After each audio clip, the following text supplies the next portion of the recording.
High, তোমরা সবাই কেমন আছো? আমি তো খুব ভালো আছি। এই যে ফটোটা দেখে আশা করি বুঝতেই পারছো আমাদের রাতের ডিনারে কি হয়েছিল। হয়েছিল হচ্ছে পনিরের পরোটা। আর পনির হচ্ছে যেহেতু রাজকীয় খাবার, পনিরটাকে যেভাবে বানানো হোক খুব সুস্বাদু খেতে লাগে। তো চলো এবার আমরা রেসিপিটা দেখে নিই। আর আমরা পনিরটাকে পনির পরোটা সসের দিয়ে খেয়েছিলাম। তো চলো দেখে নিই। এই যে এখন আটা আর ময়দা আমরা মিক্স করে মেখেছি। তোমরা চাইলে ময়দাটাও শুধু মাখতে পারো, না হলে আটাটাও শুধু মাখতে পারো। আর আমরা এটাকে মিক্স করে মেখেছি। এই যে তার উপরে একটু ঘি করে দিয়েছি। তারপরে যে আমাদের মাখা কমপ্লিট। ঢাকা দিয়ে রেখেছিলাম কিছুক্ষণ। তারপর এই যে মা এখন লই কেটে নিচ্ছে। একটু বড় বড় করে লই কাটতে হবে।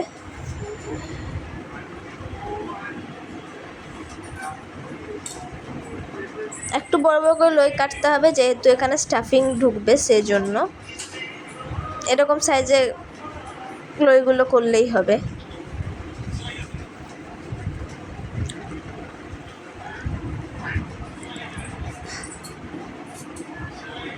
এই যে এতগুলো আমরা করে নিলাম। তারপর আমরা এবার কেটে নেব পনিরটা।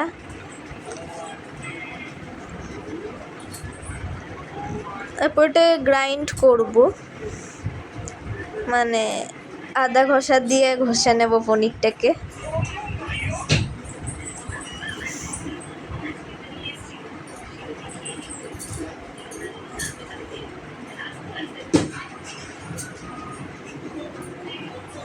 আমার তো পনির খুব ফেভারিট। কার কার পনির ফেভারিট অবশ্যই কমেন্ট করে জানাবে। তারপরে এই যে আমাদের পনিরটা হয়ে গেল গ্রাইন্ড করা। তারপর আমরা পেঁয়াজ কেটে নিচ্ছি একদম কুচি কুচি করে। পেঁয়াজটা বাবা কেটে দিয়েছিল, যেহেতু আমরা কুচি কুচি কাটতে পারি না সেজন্য। কিন্তু বাবা জানতো না খাবারটা কি হবে। আর লঙ্কাটা মা কেটেছিল।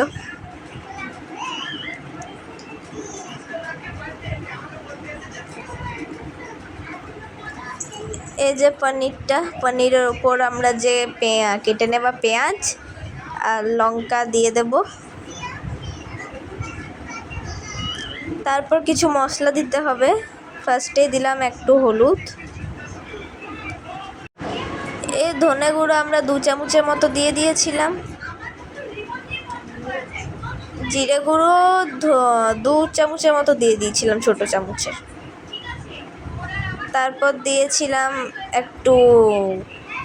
তারপর দিয়েছিলাম গোলমরিচ গুঁড়ো আর গরম মশলা একটু, বেশি না, একটু গরম মশলা দিয়ে দিয়েছিলাম। আর নুনটা কিন্তু দিতে ভুলো না, আমরা ভুলে গেছিলাম, তারপর আমাদের মনে পড়েছিল, তো তারপর আবার নুনটা দিলাম।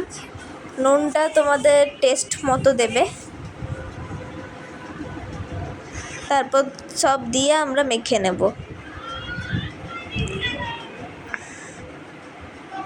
এই যারা নুনটাকে স্কিপ করে গেছিলাম, তো এই যে নুনটা দিলাম। এই যে মা এখন বেলছে, স্টাফিংগুলো ভরাও হয়ে গেছে।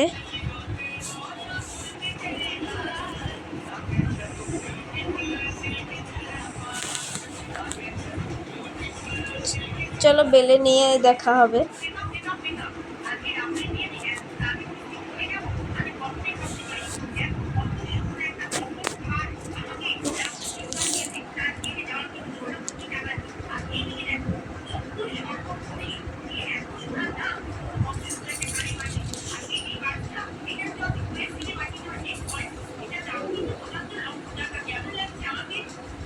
সব রুটিগুলোতেই প্রায় ঠিক মতো আমাদের স্টাফিং হয়ে গেছিলো।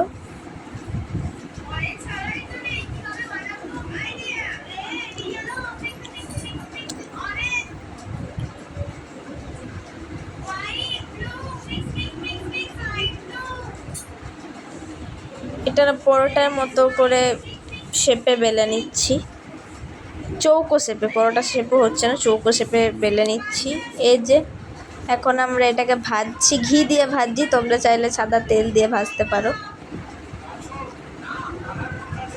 আমরা ঘি দিয়ে ভাজছি এটা।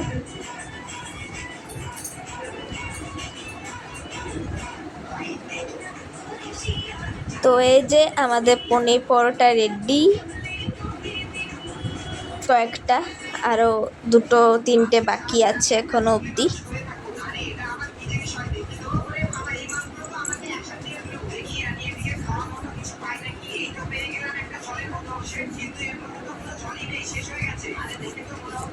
এবার আমাদের ফাইনালি কমপ্লিট পনির পরোটা বানানো।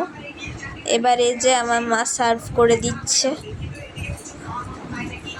পনির পরোটায় কোনো তরকারি ভালো লাগে না, সেই জন্য সস। তো তোমাদের রান্নাটা কেমন লাগলো অবশ্যই জানিও, আর একবার ঘরে বানিয়ে দেখো। তো আজকের মতো টাটা।